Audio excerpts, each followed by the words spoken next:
یا پھر تشہد الآخر قید لگانے کا صاف مطلب یہ ہے کہ پہلے قاعدے میں افتراش کرنا ہے. واحتجوا بحدیث ابی حمید وقالوا يقعد في التشهد الاول على رجله اليسرى وينصب اليمنى، یعنی پہلے قاعدے میں افتراش کرے. حضرت امام مالک علیہ الرحمہ کے لیے کوئی باب نہیں لائے ہیں، اس لیے کہ ایسی کوئی روایت نہیں ہے جس میں یہ صراحت ہو کہ پہلے قاعدے میں اور دوسرے قاعدے میں دونوں میں تورک، ایسی کوئی روایت نہیں ہے. جب روایت نہیں تو باب کیسے لائیں گے؟ حضرت امام مالک علیہ الرحمہ نے پہلے قاعدے کو آخری قاعدے پر قیاس کیا ہے کہ جب آخری قاعدے کا یہ حکم ہے تو پہلے کا بھی یہ حکم ہے. اس کے بعد یہ بات جاننی چاہیے کہ روایتیں یہ بھی صحیح حسن صحیح ہے اور یہ روایت بھی حسن صحیح ہے. پھر ان میں تطبیق کیا؟ حنفیہ نے یہ تطبیق دی ہے کہ یہ جو حضور نے تورک فرمایا ہے یہ حضور کی زندگی کے آخری زمانے کا عمل ہے، جب حضور بوڑھے ہو گئے تھے، کمزوری آ گئی تھی، حضور کا بدن بھی موٹا ہو گیا تھا. کیونکہ حضرت ابو حمید ساعدی نے حضور کے آخری زمانے کی وہ آزار جو حضور کو پیش آئے تھے اور ان آزار کی وجہ سے حضور نے جو عمل کیا تھا ان کو بھی اپنی نماز میں ظاہر کیا ہے. صحابہ کیونکہ یہ بات سمجھتے تھے کہ حضور کا یہ عمل حضور کے عذر کی وجہ سے، اس لیے صحابہ آخری قاعدے میں تورک نہیں کرتے تھے. اور جب مقتدی تورک نہیں کریں گے تو امام صاحب کا یہ عمل جو عذر کی وجہ سے امام صاحب نے کیا ہے ہر آدمی کو یاد نہیں رہے. عمل میں جو چیز آ جاتی ہے وہ تو سب کو یاد رہتی ہے، لیکن جو عمل میں نہ ہو نہیں یاد رہے گی. چنانچہ ایک عرصہ گزرنے کے بعد میں یہ صحابہ بھول گئے ہیں کہ حضور نے عذر کی وجہ سے تورک کیا ہے. جب حضرت ابو حمید ساعدی نے کر کے دکھایا تو انہیں یاد آیا کہ حضور آخری زمانے میں تورک کرتے تھے. بہرحال حنفیہ یہ کہتے ہیں کہ یہ معذور کے لیے سنت ہے، یہ معذور کے لیے سنت ہے کہ اگر آدمی موٹا ہے، اس کی پنڈلیاں اس کے وزن کو برداشت نہیں کر پاتی ہیں، پنڈلیوں میں تکلیف ہونے لگتی، پہلے قاعدے میں تو کیونکہ تھوڑا سا بیٹھنا ہے اس لیے کوئی پیروں کو پریشانی نہیں ہے، اور آخری قاعدے میں تو دیر تک بیٹھنا ہے اس میں پریشانی ہوتی. خود مجھے اس کا تجربہ ہوا. ایک زمانے میں میں موٹا ہو گیا تھا، اب تو میں نے اپنے آپ کو پتلا کر لیا.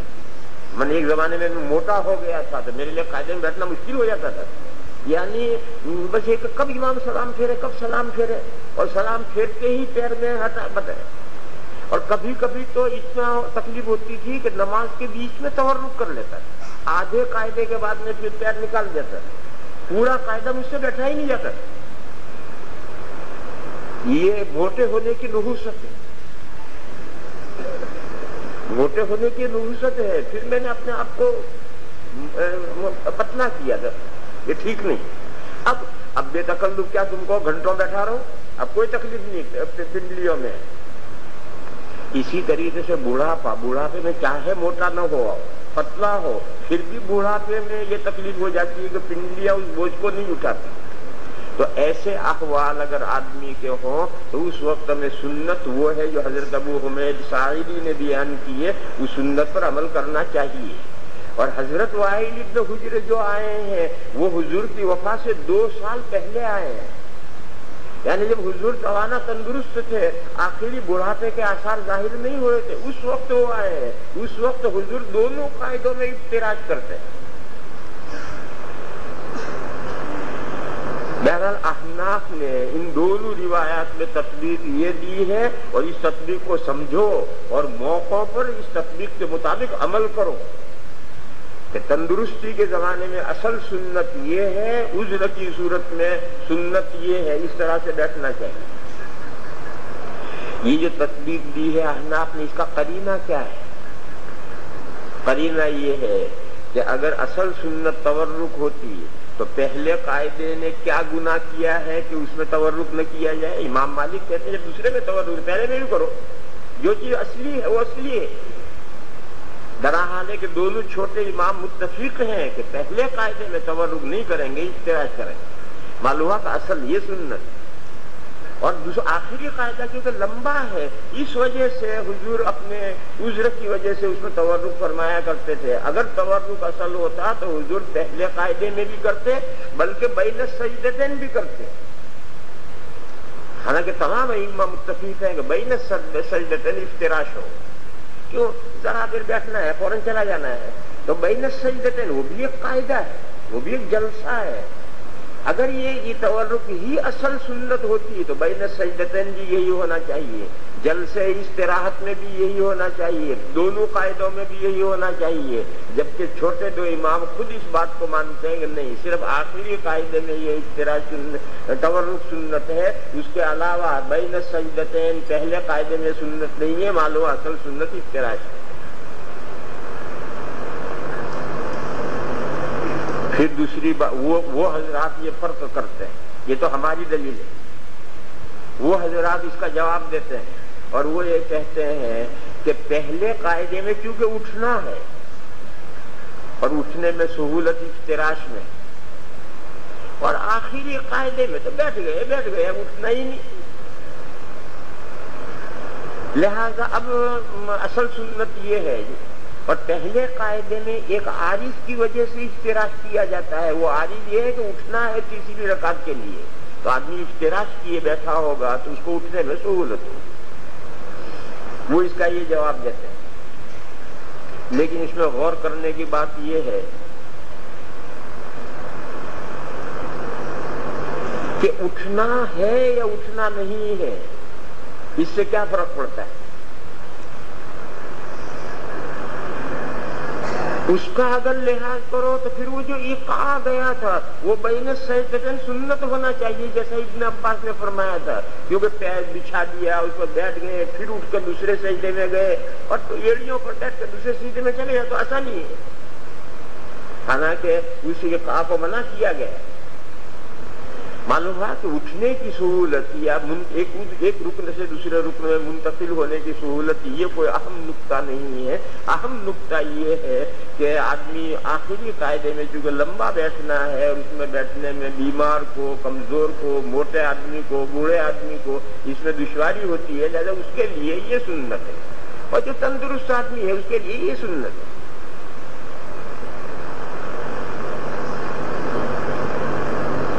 باب ما جاء فی الاشارۃ، تشہد میں جو ہم اشارہ کرتے ہیں اس میں ایک زمانے میں بڑا سخت اختلاف تھا. حنفیہ یہ کہتے تھے یہ اشارہ نماز میں حرام ہے اور اشارہ کرو گے نماز باطل ہو جائے گی. میں نے عربی کی سب سے پہلی فقہ کی جو کتاب پڑھی ہے وہ خلاصہ قیدانی پڑھی ہے. خلاصہ قیدانی، وہ اتنا پرانا زمانہ ہوا تم نے نام بھی نہیں سنا اسے. میں نے عربی میں جیسا آپ لوگ نور الاضاء سے شروع کرتے ہیں تو ہم نے سب سے پہلے خلاصہ قیدانی پڑھی، اس کے بعد منیت المصلی پڑھی، اس کے بعد نور الاضاء پڑھی. خلاصہ قیدانی میں نماز میں جو حرام چیزیں گنائی ہیں اس میں یہ تشہد کے اشارے کو بھی گنایا ہے. اگرچہ اس میں یہ نہیں کہ نماز باطل ہو جائے گی، یہ تو یہ مسئلہ نہیں ہے، مگر جو نماز میں حرام امور ہیں اس میں اس اشارے کو بتایا. اور ائمہ ثلاثہ رحمہم اللہ کے یہاں کوئی اختلاف نہیں رہا. تینوں ائمہ یہ کہتے تھے کہ اشارہ سنت. پھر حنفیہ کے یہاں جو اختلاف رہا وہ بھی حنفیہ دو حصوں میں بٹے رہے. ایک فقہائے عراق اور ایک فقہائے ماوراء النہر. یہ نہر ہے افغانستان کے آخری کنارے سے نکل کر روس میں جاتی. جس نہر کے کنارے پر ترمیز شہر واقع، نقشے میں دیکھو ترمیز شہر آج بھی موجود ہے اور اس میں ایک نہر بتائیں گے جو ادھر سے افغانستان کے آخر سے نکل کر کے ازبکستان ہوتی ہوئی آگے ایک بحیرے میں گرتی ہے اور وہاں اس کے کنارے پر ترمیز شہر بھی بتائیں گے. یہ جو نہر ہے اس نہر سے جانب شمال یہ ماوراء النہر ہے اور اس نہر سے جانب جنوب یہ عراق ہے. تو جو فقہائے عراق تھے احناف میں سے جو فقہائے عراق تھے وہ پہلے سے اشارے کو سنت مانتے، اور جو یہ احناف کے فقہائے ما وراء النہر ہے یہ اشارے کو نہیں مانتے تھے، حرام کہتے۔ ایک زمانے میں اس مسئلے میں اتنا تشدد رہا ہے یہ ما وراء النہر میں، افغانستان وغیرہ میں، کہ اگر کوئی بھولا بھٹکا آ گیا اور اس نے نماز میں اشارہ کر دیا تو دائیں بائیں جو ہے وہ نماز ہی میں انگلی توڑ ڈالے گا، نماز توڑ کر آپ کی انگلی توڑ ڈالے گا۔ ہندوستان میں جتنے بادشاہ ہیں دور اول میں، محمد ابن قاسم رحمت اللہ علیہ کا زمانہ تو الگ کرو، وہ بعد میں جو اول فتوحات ہوئی وہ فتوحات پھر آہستہ آہستہ ختم ہو گئی، پھر دوبارہ جو فتوحات ہوئی ہیں وہ ما وراء النہر کے بادشاہ ہیں، ادھر ہی افغانستان، غزنی، کابل، ادھر ہی کے حضرات نے آ کر ہندوستان کو فتح کیا اور یہاں حکومتیں کیے۔ ظاہر ہے کہ وہ بادشاہ جس علاقے کے ہوں گے وہیں کے علماء اور فقہا بھی آئیں گے، تو زیادہ تر ہندوستان میں علماء اور فقہا بھی وہیں سے آئے، اس لیے ہندوستان میں بھی یہ مسئلہ اختلافی رہا ہے۔ حضرت مجدد الفسانی رحمت اللہ علیہ نے اپنے مکاتب میں بہت لمبی بحث کی ہے اس مسئلے پر کہ اشارہ سنت نہیں، اور انہوں نے تمام روایات اکٹھا کی ہے اور روایت کا اضطراب دکھایا ہے کہ تو سب روایت مختلف ہے، اور اس زمانے میں دونوں رائے تھی، ادھر سے بھی رسالے لکھے گئے، ادھر سے بھی، میرے خیال سے 50 رسالے اس ہندوستان میں لکھے گئے ہیں، آدھے ادھر سے آدھے ادھر سے، یہ کہتے تھے اشارہ حرام ہے، یہ کہتے ہیں اشارہ سنت ہے۔ پھر زمانہ جب آگے بڑھا اور یہ تقسیم ختم ہوئی اور لوگوں کا ادھر سے ادھر آنے جانے کا رواج چلا، اور حدیث کی کتابیں ادھر آئی، پہلے حدیث کی کتابیں یہاں عام نہیں تھی، جب حدیث کی کتابیں ادھر آئی چونکہ فقہائے عراق کے پاس پہلے سے حدیث کی کتابیں تھیں تو وہ اشارے کو سنت کہتے تھے، ما وراء النہر میں حدیث کی کتابیں عام نہیں ہوئی تھی، جب وہ حدیث کی کتابیں آئی اور عام ہوئی تو پھر آہستہ آہستہ پوری دنیا میں احناف میں یہ مسئلہ اختلاف ختم ہو گیا، اور اس وقت میں ساری دنیا کے احناف حتیٰ کہ افغانستان کے احناف بھی اس پر متفق ہے کہ اشارہ سنت ہے، اور اب اس مسئلے میں کوئی اختلاف امت میں باقی نہیں رہا ہے، چاروں ائمہ متفق ہیں کہ تشہد میں اشارہ کرنا سنت ہے۔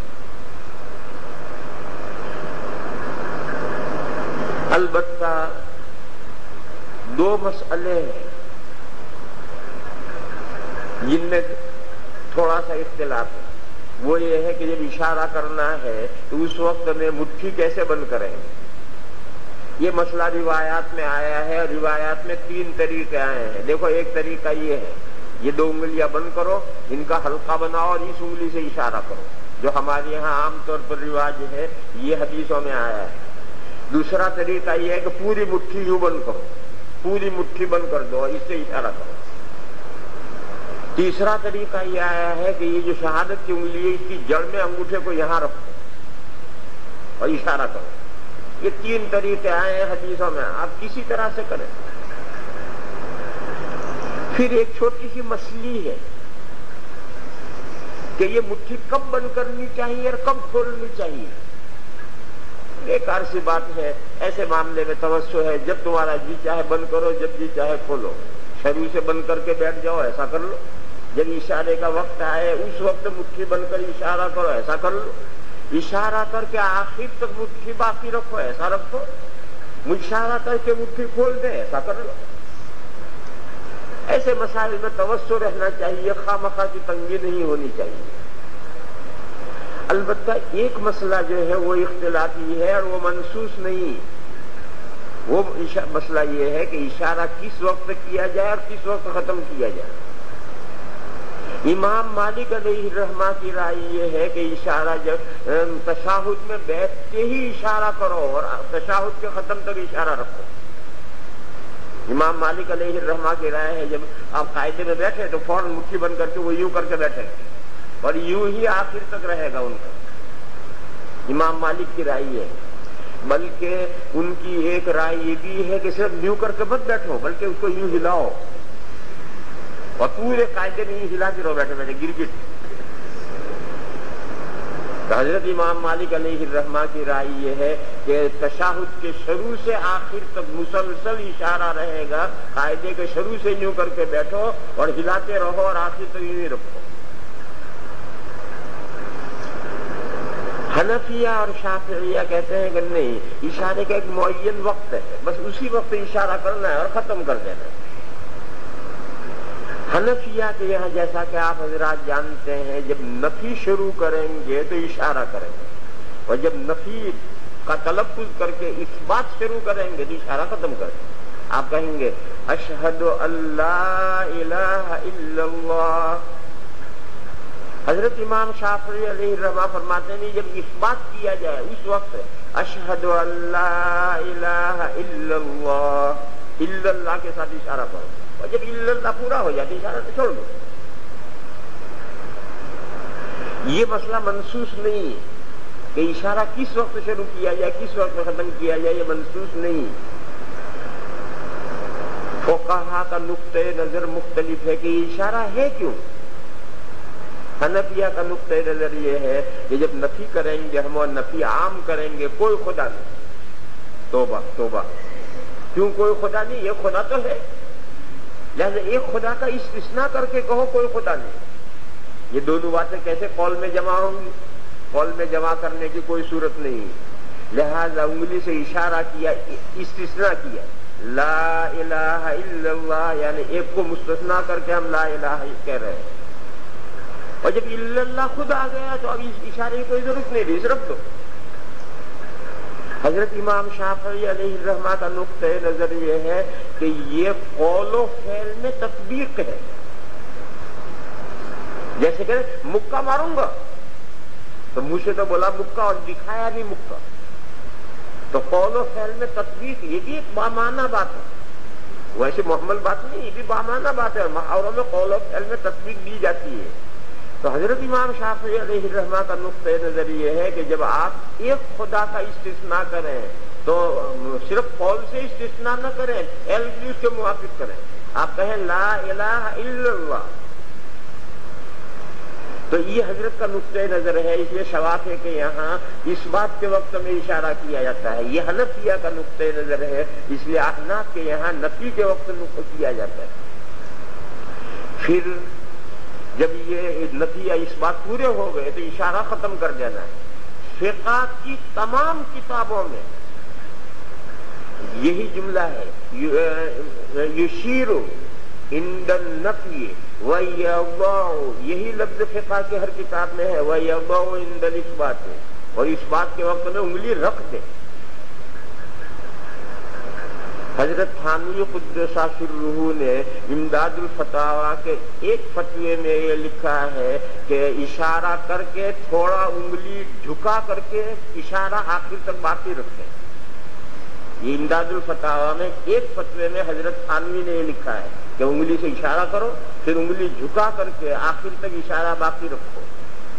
کچھ لوگوں کے پڑھنے میں یہ فتویٰ آ گیا اور انہوں نے عمل شروع کر دیا، دراحد ہے کہ حضرت تھانوی نے اپنے اس فتوے سے رجوع فرما لیا ہے، اور وہ رجوع بھی امداد الفتاویٰ میں ہی ہے۔ حضرت تھانوی کا جو فتویٰ ہے اسے حضرت نے رجوع کر لیا ہے، اور جہاں یہ فتویٰ آیا ہے وہاں میں نے حاشیہ لکھا ہے، اور حاشیے میں اس کی نشاندہی کی ہے کہ اسی کتاب میں فلاں نمبر پر اسے رجوع آ رہا ہے۔ لہذا جن لوگوں کو اس رجوع کا پتہ نہیں، دراحد ہے کہ رجوع بھی خود اس اندر ہے، اسی امداد الفتاویٰ میں ہے، لیکن دونوں ایک ساتھ ہو تو آدمی کو ایک ادھر ہے اور ایک وہاں ہے۔ اس لیے بعض حضرات کو یہ غلط فہمی ہوئی اور وہ اشارہ کر کے چھوٹی انگلی نیچی کر کے یوں آخر تک پکڑے رہتے ہیں، یہ ہمارا کوئی مسلک نہیں ہے۔ فقہ کی ہر کتاب میں یدو لفظ ہے، کوئی بھی کتاب کھول لو، وضع یدو کے معنی رکھ دینے کے ہیں، یوں پکڑ کر کے اشارہ کرتے رہنا یہ وضع کا معنی ہی نہیں ہے۔ اس لیے حنفیہ کے یہاں بھی اور شافعیہ کے یہاں بھی اشارے کے وقت میں اشارہ کرنا ہے، پھر اشارہ ختم کر دینا ہے، اشارہ چھوڑ دینا ہے۔ لا الہ۔ باب ما ما جاء في الإشارة وبه قال حدثنا محمود بن غيلان ويحيى بن موسى قال حدثنا عبد الرزاق عن معمر عن عبيد الله بن عمر عن نافع عن ابن عمر أن النبي صلى الله عليه وسلم كان إذا جلس في الصلاة ووضع يده اليمنى على ركبته ورفع أصبعه التي تلی الابہام، انگوٹھے کے قریب، اسی کا نام سبابہ ہے. ورفع اصبعه التي تلی الابہام يدعو بها. امام مالک علیہ الرحمہ نے یہاں سے یہ لیا کہ حضور نے قاعدے کے شروع سے ہی اشارہ کر دیا، کیونکہ اس میں یہ جملہ نہیں آیا ہے کہ اشارہ کس موقع پر کیا، یہ وضاحت نہیں ہے. لہذا امام مالک نے کہا قاعدے میں بیٹھو اور اشارہ کر کے بیٹھو اور آخر تک ایسا ہی اشارہ رکھو. وَرَفَعَ أُصْبُعُهُ الَّتِي تَلِي الْإِبْهَامَ يَدْعُو بِهَا. يَدْعُو بِهَا کے معنی حاشیے میں لکھ رکھے ہیں يُشِيرُ بِهَا. وَيَدَهُ الْيُسْرَى عَلَى رُكْبَتِهِ، بایاں ہاتھ بائیں ران پر، باسطها علیہ، وہ کھلا رکھا ہوا ہے، اس کی مٹھی بند نہیں کرنی، جس ہاتھ سے اشارہ کرنا ہے اسی کی مٹھی بند کرنی. قال وفي الباب عن عبد الله بن الزبير ونمير الخزاعي وابي هريره وابي حميد ووائل بن حجر. قال ابو عيسى حديث ابن عمر حديث حسن غريب لا نعرفه من حديث عبيد الله بن عمر الا من هذا الوجه والعمل عليه کے معنی اشارہ سنت.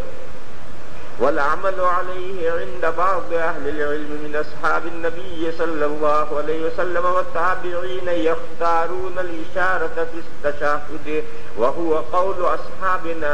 وأصحابنا ہے محدثین، ائمہ ثلاثہ کے ماننے والے، وہ تو شروع ہی سے سارے متفق ہے کہ اشارہ ہے.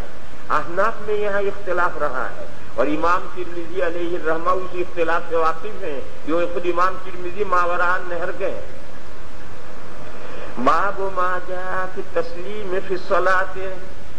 چاروں ائمہ بلکہ پوری امت متفق ہے کہ جب آپ نماز ختم کریں گے تو دائیں اور بائیں دو سلام پھیریں گے. نہایت اعلیٰ درجے کی صحیح روایات موجود ہیں. اس میں اختلاف ہوا ہے کہ یہ دونوں سلام فرض ہیں، واجب ہیں، یا ان میں سے ایک سلام فرض ہے، واجب ہے. ائمہ ثلاثہ رحمہم اللہ جو تحلیل و تسلیم کی بنیاد پر سلام کو فرض اور رکن کہتے ہیں، وہ ایک کو رکن اور فرض کہتے ہیں. کیونکہ جب ہم نے کہا السلام میم پر میم آپ نے ادا کر دیا، نماز پوری ہو گئی. علیکم نہیں، السلام، اس میم پر آپ پہنچیں گے نماز ختم ہو گئی. لیکن یہ شرط ہے کہ آپ نماز پوری کر چکے. اگر مسبوق پہلے قاعدے میں بھول کر سلام پھیر دے، اس کی نماز ختم نہیں ہوگی. سلام من بقی علیہ الصلاۃ لا یقطع الصلاۃ. ابھی نماز باقی ہے اور وہ بھول سے سلام پھیر دے تو نماز ختم نہیں ہوگی. جو سلام نماز سے نمٹ گیا وہ سلام پھیرے گا تحلیل کی نیت سے، نماز کے نکلنے کی نیت سے، تو میم پر پہنچے گا اور نماز سے نکل جائے گا.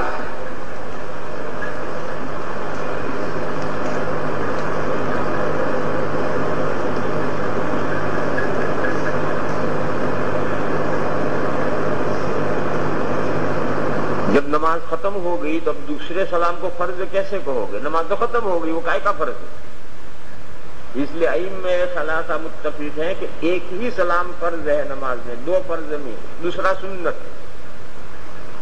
حنفیہ کے یہاں تمام متون میں اور تمام فقہ کی کتابوں میں لکھا ہے کہ دو سلام واجب ہیں. حنفیہ تحلیل و تسلیم سے فرضیت نہیں ثابت کرتے، وجوب ثابت کرتے ہیں. تو فقہ کی ہر کتاب میں یہ لکھا ہے کہ دو سلام واجب ہیں. یہاں اشکال پیدا ہوتا ہے کہ جب پہلا سلام نے سلام ہو کہا تو نماز پوری ہو گئی، اب دوسرا سلام نماز کا واجب کیسے ہوگا؟ لیکن فقہ کی ہر کتاب میں لکھا ہوا ہے. ہمارے حضرت شاہ صاحب علامہ کشمیری قدس سرہ نے اس پر اعتراض کیا. اور یہ فرمایا کہ فقہ میں جو بات لکھی ہوئی ہے یہ سمجھ میں نہیں آئی ہمارے. حضرت شاہ صاحب نے اعتراض کیا کہ فقہ میں جو 2 سلاموں کو واجب کہا، 2 سلام کیسے واجب ہو جائے؟ اور بات حضرت کا اعتراض صحیح ہے، واجب ایک ہی سلام ہے، کیونکہ پہلے سلام پر جب آپ سلاموں پر پہنچیں گے تو نماز پوری ہوگی. اب دوسرا سلام نماز کا واجب کیسے ہوگا؟ دوسرا سلام کو آپ نماز کی سنت کہیں. دیکھو اس مسئلے کو خاص طور پر یاد رکھنا ہے کہ نماز ختم ہونے کے بعد بھی نماز کی سنت ہوتی. یہ مسئلہ خاص طور پر یاد رکھنا ہے. آگے نماز کے بعد دعا کا مسئلہ آئے گا، اس مسئلے میں یاد رکھنا، اس کو لینا ہے. تمام امت مانتی ہے کہ دوسرا سلام نماز ختم ہونے کے بعد ہے اور سنت. حنفیہ کہ یہاں اگرچہ دونوں سلاموں کو واجب کہا گیا ہے، مگر شاہ صاحب نے اعتراض کیا ہے کہ 2 سلام واجب نہیں ہو سکتے. جیسے پہلا ہی سلام واجب ہے، دوسرا سنت ہے. نماز ختم ہونے کے بعد جو متصل عمل ہے وہ نماز کی سنت ہے. اس جزئیے کو خاص طور پر یاد رکھنا. آگے دعا بعد صلاۃ کا مسئلہ آ رہا. وبه قال حدثنا بندار قال حدثنا عبد الرحمن بن مهدي قال حدثنا سفيان عن ابي اسحاق عن ابي الاحوص عن عبد الله عن النبي صلى الله عليه وسلم انه كان يسلم عن يمينه وعن يساره السلام عليكم ورحمة الله السلام عليكم ورحمة الله. اگر کوئی السلام علیکم بس اتنا ہی کہے تو چل اتنا کہہ لیں. اگر صرف السلام علیکم اتنا کہے گا تو بھی کافی. سنت کے تو خلاف ہوا لیکن نماز پوری ہوگی. اگر کوئی کہے السلام علیکم ورحمۃ اللہ وبرکاتہ ایسا کہہ لے. اگر وہ آگے بڑھاتا ہے اس میں کوئی اشکال نہیں ہے. السلام علیکم تک رکھتا ہے تو کوئی اشکال کی بات نہیں ہے. اصل جو سنت طریقہ ہے وہ یہ ہے. یہ میں نے اس لیے کہا کہ بعض لوگوں کو ورحمت اللہ بولتے ہوئے تکلف ہوتا ہے تو السلام علیکم کہیں بس ان کی بھی نماز ٹھیک ہے. سمجھے نہیں؟ ہندوستان کے بعض علاقوں میں اگر بیوی شوہر کا نام لے لے تو نکاح ٹوٹ جاتا ہے. اب ایک عورت کے شوہر کا نام رحمت اللہ تھا. اب وہ بیچاری اپنے شوہر کا نام کیسے لے؟ وہ سلام پھرتی رہے السلام علیکم ننی کے ابا.